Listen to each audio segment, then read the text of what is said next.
Hello, my name is Ranveer Singh Dalal. आज इस video में बात करेंगे लॉस्ट स्प्रिंग, जो चैप्टर है इंग्लिश कोर क्लास 12th, इसके सेकंड पार्ट की बात करते हैं, जिसका शीर्षक है I want to drive a car.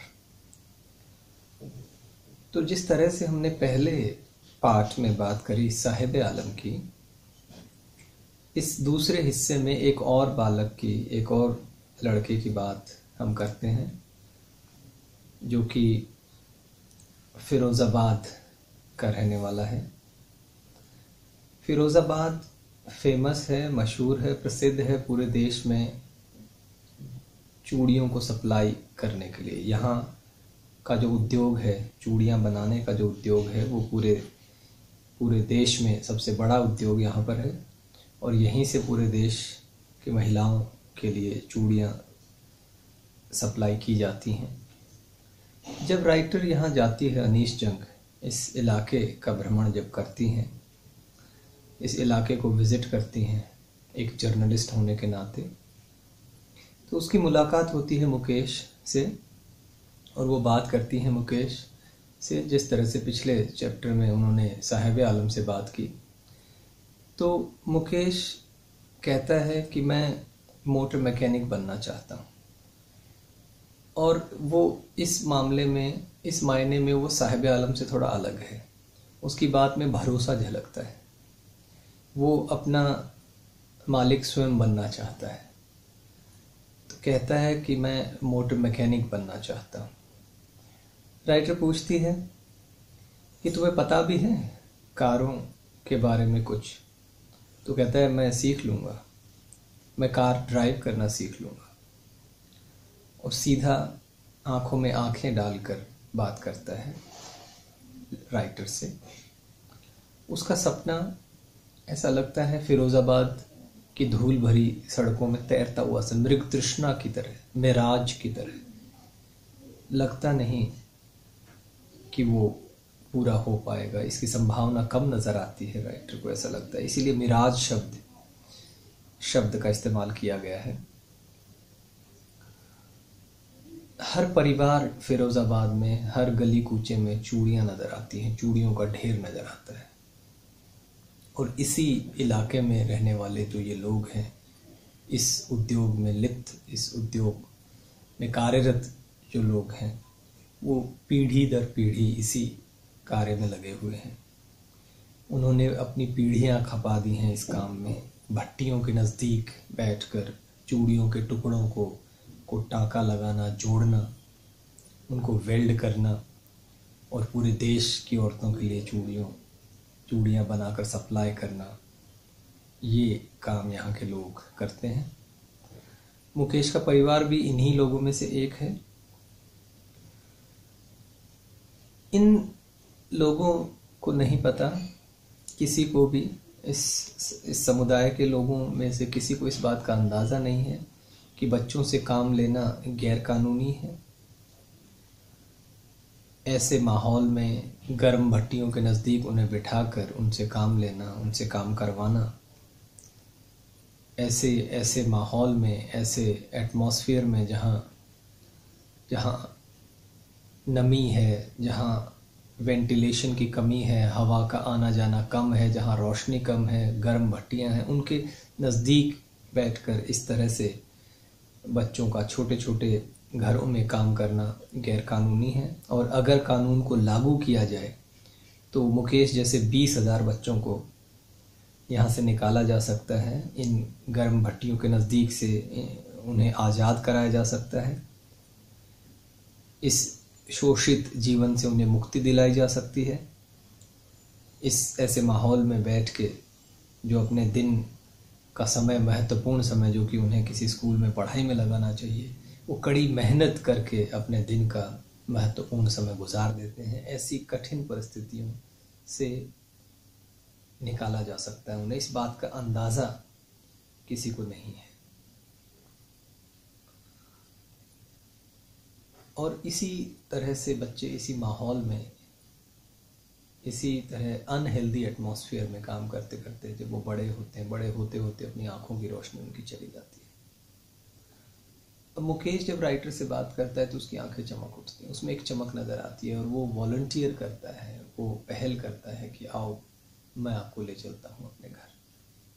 और जब वो राइटर मुकेश के साथ हो जाती हैं उसके घर की तरफ, मुकेश बताता है कि मेरा घर जो है वो बनाया जा रहा है, रीबिल्ड किया जा रहा है, पुनर्निर्माण उसका हो रहा है और ये बड़े गर्व की बात है उसके लिए। अब किस किस्म का नज़ारा है, राइटर जाती है, बदबूदार गलियां, कूड़े से अटी हुई, ऐसे घर जो हॉवल्स, जो जो जो कोठरियों जैसे छोटे छोटे दड़बे नुमा घर हैं, दीवारें जो हैं वो लड़खड़ाती हुई, दरवाजे जो हैं वो कांपते हुए, और खिड़कियां नहीं हैं उनके घरों में। ऐसे घरों में भीड़ भाड़ के माहौल में लोग परिवार के साथ, इंसान और जानवर एक ही साथ रहते हुए, एक आदिकालीन अवस्था में, एक पुरानी अवस्था में, जब डेवलपमेंट बिल्कुल नहीं था, उस अवस्था में रहते हुए नज़र आते हैं ये लोग।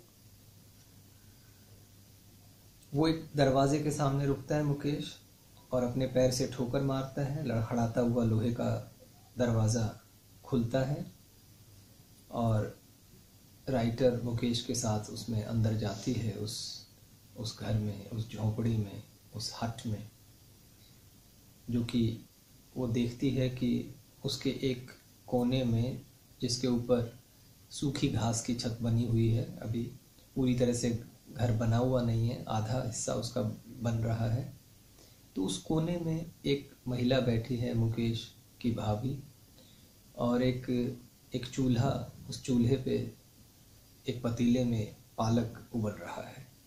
चूल्हा लकड़ी के ईंधन से जलने वाला चूल्हा, और धुआं उसकी आंखों के सामने आ जाता है और उसी धुएं के आर पार उसका मुस्कुराता हुआ, भाभी का मुस्कुराता हुआ चेहरा राइटर को नज़र आता है।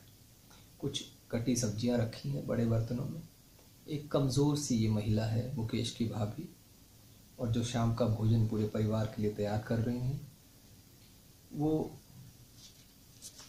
अभी यंग है, अभी उम्र बहुत ज़्यादा नहीं है, और इसी उम्र में, इसी कम उम्र में, तो इससे पता लगता है कि जल्दी ही उसकी शादी हो गई होगी और इस कम उम्र में ही उसके कंधों पे जिम्मेदारी है घर के 3 पुरुषों की, मुकेश के बड़े भाई और उनके पिताजी। उनके लिए भोजन तैयार करना और बाकी जिम्मेदारियां निभाना, घर का सारा काम करना, ये मुकेश की भाभी के कंधों पे है। और जब उनके पिता, मुकेश के पिता घर आते हैं तो उन्हें घूंघट भी करना होता है, तो ये सामाजिक बंधन भी है उनके ऊपर, ये बंधन भी है, ये एक सामाजिक कुरीति के रूप में कहें तो इसका भी, इस परंपरा का पालन भी उन्हें करना होता है। और जब मुकेश के पिताजी आते हैं तो वो दीवार के पीछे, एक टूटी दीवार के पीछे चली जाती हैं, घूंघट निकाल लेती हैं अपने चेहरे पर। तो ये घूंघट प्रथा भी शोषण का एक कारण है। तो महिलाएं जो हैं वो पुरुषों की तुलना में अधिक पीड़ित नजर आती हैं।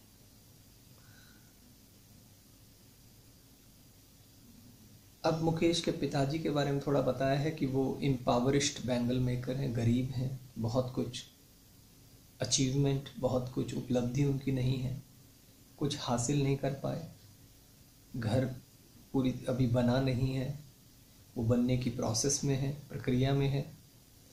और इतने वर्षों की कड़ी मेहनत के बाद, पहले वो टेलर थे, बाद में वो चूड़ी बनाने वाले बने, वो अपने घर को रेनोवेट नहीं करा पाए तो सिर्फ क्या कि अपने बच्चों को उन्होंने ये कला सिखा दी है, चूड़ी बनाने का काम सिखा दिया है। स्कूल नहीं भेज पाए उन्हें, सिर्फ चूड़ी बनाने का काम सिखाया, यही वो जानते हैं। अब मुकेश की दादी का जिक्र होता है। मुकेश की दादी कहती हैं कि ये तो कर्म है हमारा, ये तो भाग्य है। उसने देखा है अपने पति को अंधा होते हुए, कांच की चूड़ियों का जो पाउडर है, चूड़ा है, वो उनकी आंखों में जाता है। तो ये जो डस्ट है, ये जो धूल है कांच की, इसकी वजह से उसने अपने पति को अंधा होते हुए देखा है। और वो आगे कहती हैं कि क्या ईश्वर के बनाए विधान को कोई तोड़ सकता है क्या? ईश्वर ने जिस वंश में हमें पैदा किया है, जिस कास्ट में पैदा किया है, ये तो हमारी किस्मत है, इसको हम कैसे बदल सकते हैं। उन्होंने कुछ और नहीं देखा है। इस चूड़ी बनाने वाले लोगों की जाति में पैदा होने के बाद उन्होंने देखा है तो सिर्फ चूड़ियाँ, अलग अलग रंग की चूड़ियाँ, सातों इंद्रधनुष में मौजूद सातों रंग की चूड़ियाँ यहाँ नज़र आती हैं। हर गली आंगन कूचे में ये चूड़ियों का ढेर, गोल गोल स्पाइरल की शेप में बंधी हुई चूड़ियाँ, रेहड़ियों पर चूड़ियों का ढेर और बच्चे लड़के उनको धकेलते हुए, ये नज़ारा कॉमन है, बड़ा आम है फिरोज़ाबाद की गलियों में। और चूड़ियों के रंग बताए हैं, सभी तरह के इंद्रधनुष की सातों रंग की चूड़ियाँ यहाँ उपलब्ध रहती हैं। ये यहाँ ये जो शहर है, शैंटी टाउन इसको कहा गया है। उनके अस्त व्यस्त आंगन में पड़े इस चूड़ियों का ढेर, इस तरह का जो आम नज़ारा है वो राइटर को दिखता है। और इसके अलावा वो देखती हैं कि छोटी छोटी झोपड़ियों में, डार्क हट में, जहाँ अंधेरा है, जहाँ रोशनी पर्याप्त नहीं है, जहाँ ऑयल के लैंप्स, बल्ब की रोशनी या ट्यूबलाइट की व्यवस्था नहीं है, ऑयल तेल से जलने वाले दिए की कम रोशनी, और उसी कम रोशनी के माहौल में बैठकर बच्चे लाइन में अपने पेरेंट्स के साथ, अपने बड़ों के साथ बैठ के वो उन भट्टियों, गरम गरम भट्टियों के नज़दीक चूड़ियों के टुकड़ों को जोड़ते हुए, ये नज़ारा राइटर को दिखता है। और बड़े होते होते वो आँखों की रोशनी उनकी कम हो जाती है।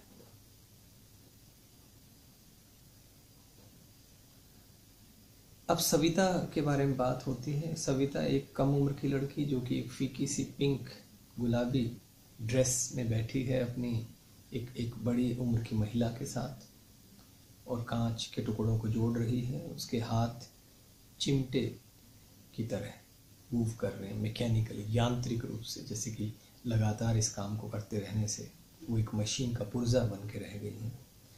और राइटर हैरान होती है कि इस लड़की को, सविता को, पता भी है कि चूड़ियों का क्या महत्व है भारत जैसे देश में, कि ये शुभ, ये विवाह में शुभता, शुभ होने का प्रतीक है। ये उसे पता चलेगा, राइटर कहती है कि ये सविता को पता चलेगा जब वो एक दिन दुल्हन बनेगी, जब उसके हाथों में चूड़ियाँ पहनाई जाएंगी, जब वो लाल घूंघट अपने चेहरे के सामने निकालेगी, और जब उसके हाथों पे मेहंदी रचाई जाएगी, तब उसे पता चलेगा जब वो दुल्हन बनेगी, जब उसकी शादी होगी, शादी होकर वो अपनी ससुराल जाएगी। जैसे वो महिला जो उसके नज़दीक बैठी है, वो एक दिन दुल्हन बन के आई थी। अब उसके हाथों में चूड़ियाँ तो हैं, लेकिन आँखों में रोशनी नहीं है।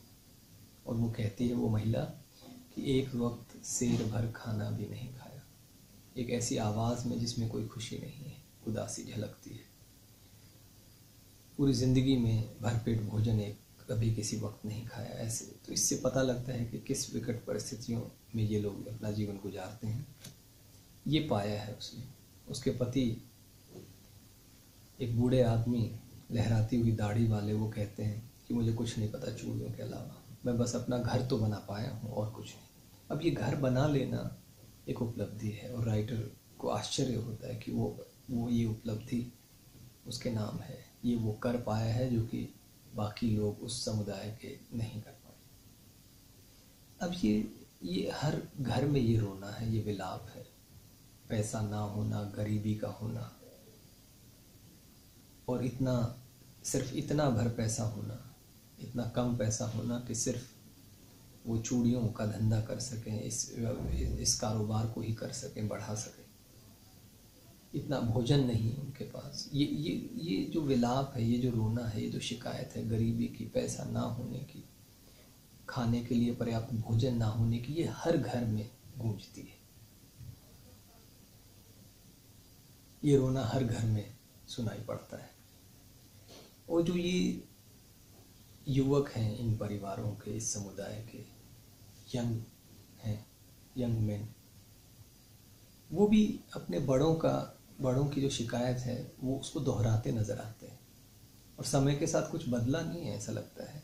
इतने वर्षों की कड़ी मेहनत के बाद, इतने वर्षों की दिमाग को सुन्न कर देने वाली मेहनत के बाद, इन युवकों की सपना देखने की योग्यता भी खत्म हो गई है।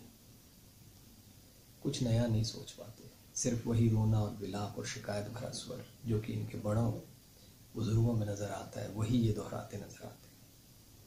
अब राइटर कहती है अपने एक, क्योंकि वो पढ़ी लिखी शिक्षित हैं और शब्दों के ऊपर, भाषा के ऊपर उनका अच्छा नियंत्रण है, तो वो सलाह देती है, why not organise yourselves into a cooperative. तुम एक संगठन क्यों नहीं बना देते, सहकारी संगठन, एक यूनियन क्यों नहीं बना देते। एक कुछ युवकों के समूह से उसने ये प्रश्न किया, जो कि बिचौलियों के दुष्चक्र में फंसे हुए वो युवक, और ऐसे बिचौलिए जिन्होंने उनके पिता और उनकी पूरी पीढ़ी को इस तरह से दबाया हुआ है। तो ये जब राइटर ने पूछा कि तुम संगठन क्यों नहीं बना लेते, तुम यूनियन क्यों नहीं बना लेते, तो उन्होंने कहा कि अगर हम ऐसा कर भी लें, अगर हम संगठित हो भी जाएं, अगर हम सहकारी संगठन इस तरह का बना भी लें, तो पुलिस हमें परेशान करेगी, झूठे आरोप लगाकर हमें जेल में डाल देगी, हमें मारा जाएगा, पीटा जाएगा, बिना किसी कोई झूठा आरोप हमारे ऊपर लगाया जाएगा। कोई लीडर भी नहीं है, कोई नेता भी नहीं है, कोई चमत्कारी नेता जो इनकी हेल्प कर सके। उनके पिता इतने ही थके नजर आते हैं जितने कि बच्चे। उनसे बात करो तो 4 विषयों के इर्द गिर्द 4 ही टॉपिक, 4 ही विषय घूम फिर कर उनकी बातों में नजर आते हैं। वो इन्हीं विषयों के इर्द गिर्द बात करते हैं। वो है गरीबी, एपैथी, पहले गरीबी और एपैथी, नज़रअंदाज किया जाना, इग्नोर किया जाना। तो इनकी बातों से पता लगता है गरीबी की बात होगी या इनको इग्नोर किए जाने की बात होगी, लालच की बात होगी या अन्याय की बात होगी। इन्हीं 4 विषयों के इर्द गिर्द इनकी बातचीत घूमती है। इनकी बात सुन के राइटर को पता लगता है 2 किस्म की दुनिया राइटर को समझ आती हैं। एक दुनिया जो गरीबी में फंसे होने की दुनिया, इन लोगों की जो गरीबी के जाल में फंसे हुए हैं। गरीबी का जाल, गरीबी का दुष्चक्र और जाति का दाग। तो एक दुनिया वो जिसमें ये लोग फंसे नजर आते हैं, पीड़ित नजर आते हैं गरीबी की वजह से, और अपनी जाति के, जिस जाति में इन्होंने जन्म लिया उस वजह से उनको ये काम करना ही होगा। तो गरीबी और जाति का अभिशाप झेलते हुए नजर आते हैं। एक दुनिया वो है, और दूसरी दुनिया उन लोगों की दुनिया जिन लोगों ने इन्हें फंसा रखा है। एक दुष्चक्र जिसमें मौजूद हैं साहूकार, बिचौलिए, पुलिस वाले, कानून के रखवाले और बड़े सरकारी अधिकारी, नेता, ये लोग जिन्होंने इनको इस दुष्चक्र में फंसाया हुआ। तो 2 दुनिया नजर आती है। अब ये जो लोग हैं, जो जिम्मेदार हैं इनको फांसने के लिए, इनको दबाने के लिए, इनके शोषण के लिए जो जिम्मेदार लोग हैं, इन्होंने एक बोझ एक बच्चे पे लाद दिया है जिसको वो उतार नहीं सकता। मुकेश जैसा कोई भी बच्चा, और इस तरह का इस जाति, इस समुदाय से संबंध रखने वाला कोई भी बच्चा, कोई भी साधारण बच्चा ऐसा बोझिल नजर आता है, दबा नजर आता है। और इससे पहले कि उसकी समझ विकसित हो, वो स्वतंत्र तरीके से सोचना शुरू करे, वो चीज़ों को स्वीकार करने लगता है, बड़ों से सीखने लगता है, बड़ों की बातें, इनकी बच्चे की बातें बड़ों के अनुरूप ही नज़र आने लगती हैं। वो बड़ों का विलाप, उनकी शिकायत बच्चों के लहजे में भी नज़र आने लगती है। वो दोहराने लगते हैं, कुछ नया करने, कुछ अलग करने की हिम्मत उनमें नज़र नहीं आती। वो सीख जाते हैं एडजस्ट करना, स्वीकार करना, चुनौती देना उनकी ज़िंदगी का हिस्सा नहीं है। कुछ अलग करने की चुनौती नहीं दे पाते, स्वीकार करने लगते हैं। जो बड़े बड़े लगातार करते आए हैं पीढ़ी दर पीढ़ी, उसी को स्वीकार करने लगते हैं। लेकिन मुकेश की आंखों में एक चमक है, ऐसा लगता है उसको देखकर कि वो कुछ अलग करेगा। वो जब कहता है कि मैं मोटर मैकेनिक बनना चाहता हूँ, वो दोहराता है इस बात को और कहता है कि मैं गैराज चला जाऊँगा इसके लिए।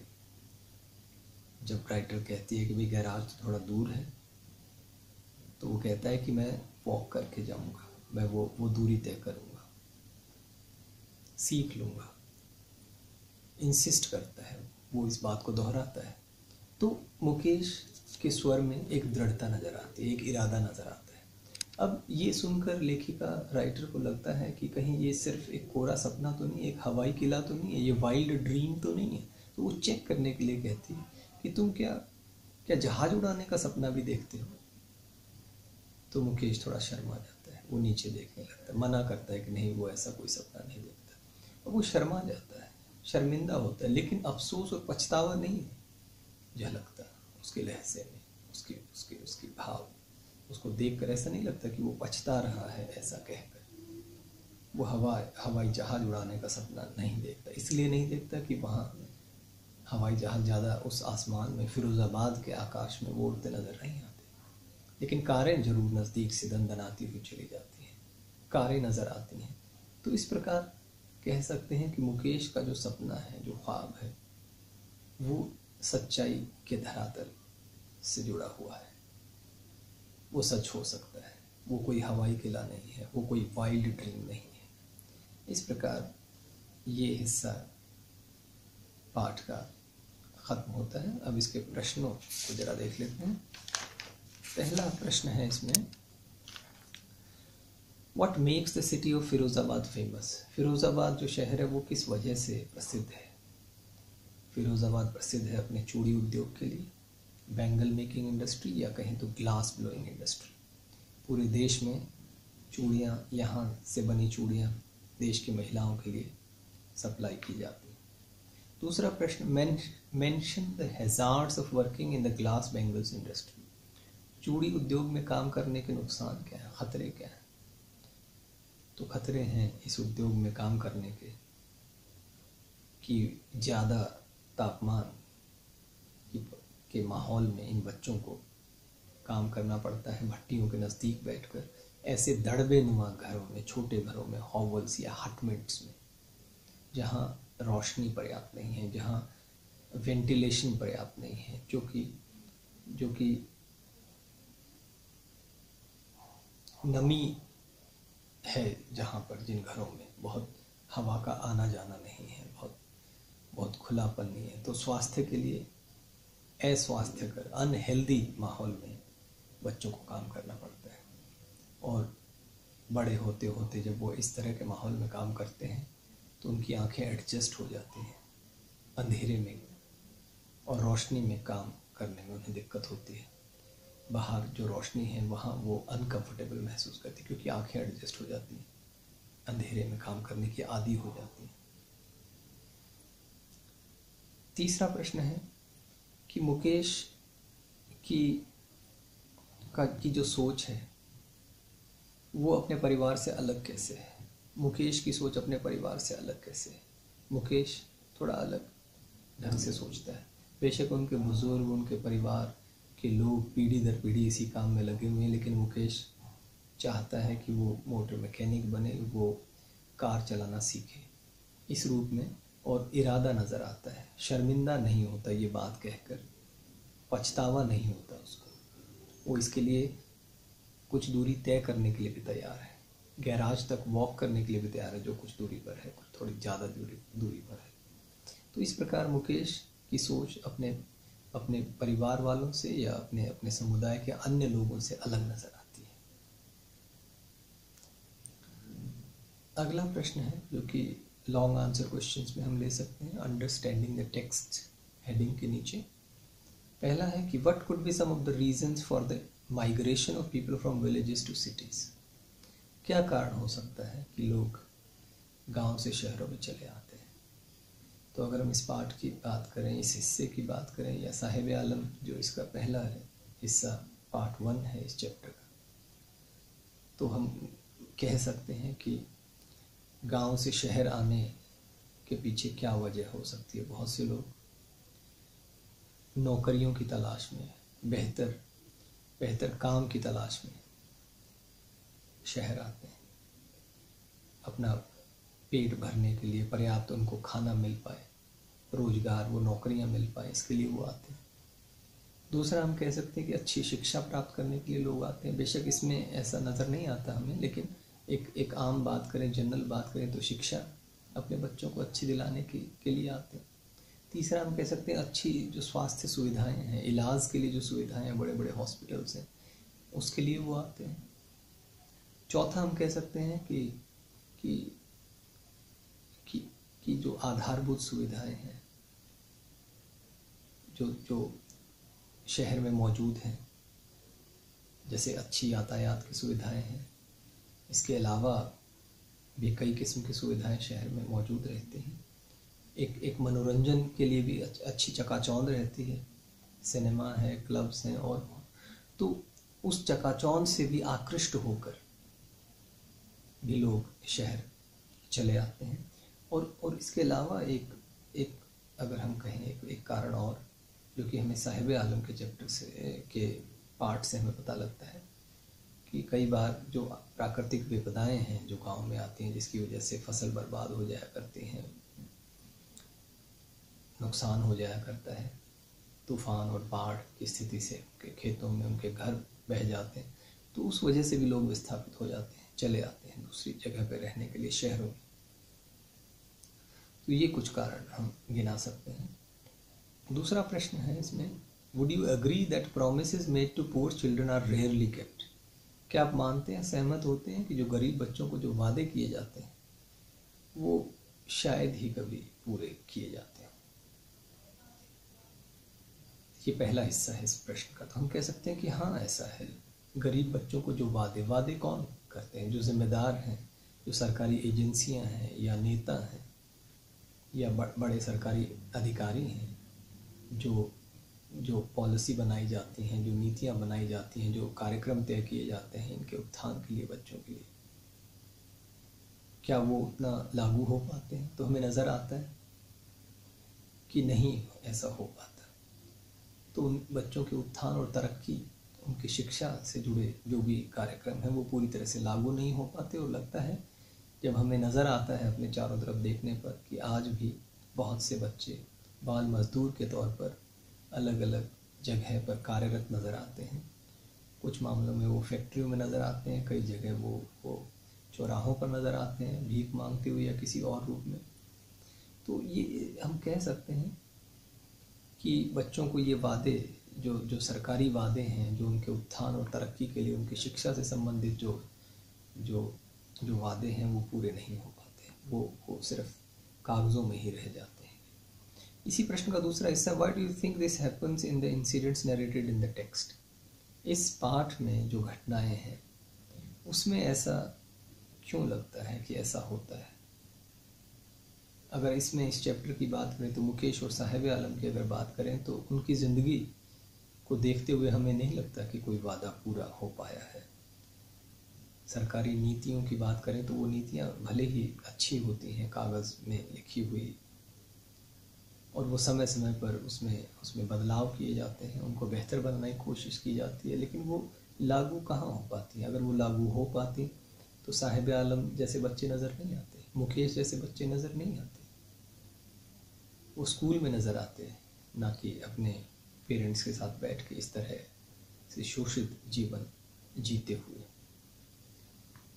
तो विद्यालय की उपलब्धि नहीं है, विद्यालय उपलब्ध नहीं है, स्कूल अवेलेबल नहीं है। साहिब स्कूल जाना चाहता है, अवेलेबल नहीं है। मुकेश भी स्कूल नहीं जाता और वो कुछ अलग काम करना चाहता है, लेकिन उसके लिए भी उसे स्वयं ही प्रयास करना होगा, और कोई सुविधाएं, कोई इंसेंटिव नज़र नहीं आता, कोई प्रेरणा नज़र नहीं आती, कोई मदद और सुविधा नज़र नहीं आती सरकार की तरफ से, कोई प्रयास नज़र नहीं आता कि वो इस काम से निकल पाएँ बच्चे और कुछ अलग और बेहतर कर पाएँ जीवन में। तीसरा प्रश्न है, what forces conspire to keep the workers in the bangle industry of Firozabad in poverty? कौन सी ताकतें हैं जो मजबूर करती हैं फिरोजाबाद में जो लोग इस चूड़ी उद्योग में कार्यरत हैं उनको गरीबी में धकेलने के लिए, गरीबी में बनाए रखने के लिए कौन सी ताकतें जिम्मेदार हैं? वो ताकतें हैं, साहूकार हैं, बिचौलिए हैं, पुलिस वाले हैं, कानून के रखवाले हैं, बड़े सरकारी ऑफिसर हैं और नेता लोग हैं। ये लोग जिम्मेदार हैं। साहूकार जो पैसे देते होंगे, उधार देते होंगे और ब्याज पे ब्याज बढ़ता रहता होगा, वो जिम्मेदार हैं इनके शोषण के लिए। पुलिस वाले, बिचौलिए जो इनका बनाया हुआ माल सामान खरीदते हैं, चूड़ियाँ खरीदते हैं और अधिक दामों पर बाकी देश के हिस्सों में सप्लाई करते हैं और इन्हें स्वयं बहुत हिस्सा उस लाभ का, उस प्रॉफिट का नहीं मिल पाता है।